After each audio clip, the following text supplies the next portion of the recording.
अथ त्रिंशोऽध्यायः।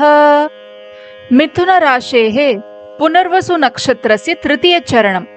शिव उवाच पुर्यामवन्तिकायां वै नापितो वसति प्रिये स्वकर्मणः परिभ्रष्टः कृषिकर्मरतः सदा।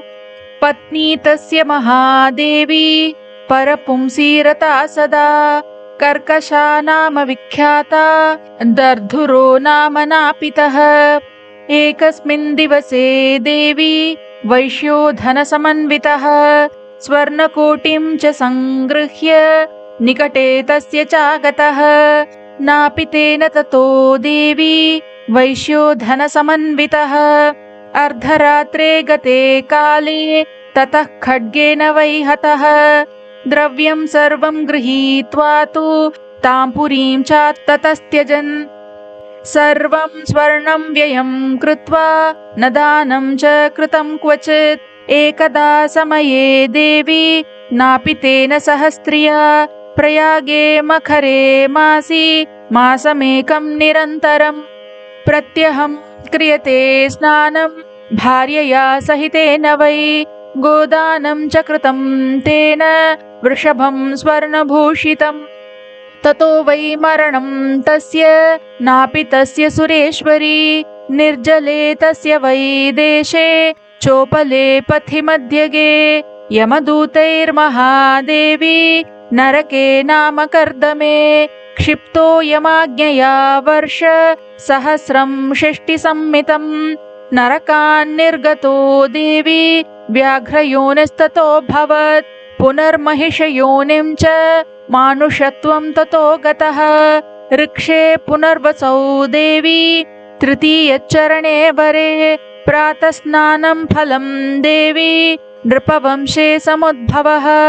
मध्यदेशे वरारोहे शरव्या उत्तरे तटे। महाधनेन संयुक्तः चौरानां कर्मकारकः। पत्नी तस्याभवत् वन्ध्या मृतवत्सा सुतायुता। कफरोगसमायुक्ता ज्वरेणैव प्रपीडिता। मित्रस्यैव वधः पूर्वं नापितेन यतः कृतः। तेन कर्मफलेनैव महारोगसमुद्भवः। पुत्रोऽपि जायते देवी तस्य मृत्युरभूत् किल। शान्तिं तस्य प्रवक्ष्यामि शृणु देवी समासतः। गायत्री मूलमन्त्रेण 5,00,000 जपो यदा। तदा पापं क्षयं याति पूर्वजन्मनि यत्कृतम्। हरिवंशस्य श्रवणं चण्डीपाठं शिवार्चनं। विधिवद्देवि कर्तव्यं पापं सर्वं विनश्यति। चतुरस्रे ततः कुण्डे होमं चैव तु कारयेत्। तिलधान्यादिभिर्देवी दशांशजपसङ्ख्यया। वैश्यस्य प्रतिमां देवी कारयेद्वै सुवर्णतः। 25 रचितां च प्रयत्नतः। ताम्रपात्रे शुभे स्थाप्य पूजयेत् प्रतिमां ततः। मन्त्रेणानेन भो देवी गन्धपुष्पाक्षतादिभिः। श्रीं नमस्ते देवदेवेश शङ्खचक्रगदाधर।